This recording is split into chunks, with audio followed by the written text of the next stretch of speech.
अस्सलाम वालेकुम। SM news के साथ मैं हूं अहमद नदीम। खबरों का सिलसिला बढ़ाते हुए खबर शामिल करते हैं चिन्नी से। SHO सिटी असदुल्ला खोखर की कार्रवाई, 3 बैनल सूबाई डकैत गैंग्स के 8 मुलजिमान गिरफ्तार। मुलजिमान से 50 मोटरसाइकिल, मुख्तलिफ बोर असला, 14 लाख रुपए नकदी और दर्जनों मोबाइल फोन बरामद। मुलजिमान के खिलाफ पंजाब भर के थानों में मुकदमा दर्ज है।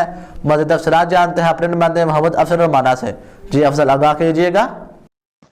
चनियोट थाना सिटी पुलिस के SHO असदुल्ला खोखर ने मुख्तलिफ इलाकों में छापे मारते हुए बैन सूबाई डकैतियां करने वाले 3 गैंग्स के 8 अफराद को गिरफ्तार कर लिया है। मुलजमान से 50 मोटरसाइकिल, 14 लाख रुपए नकदी, 1 दर्जन मुख्तलिफ बोझ का असला और दर्जनों मोबाइल फोन बरामद हुए। मुलजमान को जिला के मुख्तलिफ इलाकों से गिरफ्तार किया गया है।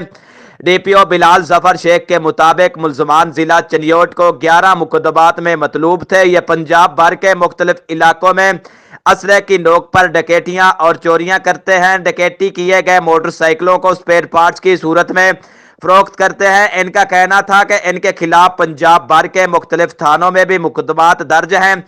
SHO असदुल्ला खोखर और इनके साथ काम करने वाली टीम को तरीफी असनाद के साथ इनाम भी दिए जाएंगे। कैमरामैन मोहम्मद आरिफ डक्कू के साथ मोहम्मद अफजल रमाना, चनियोट। बहुत शुक्रिया अफजल तफसीलात से आगाह करने के लिए।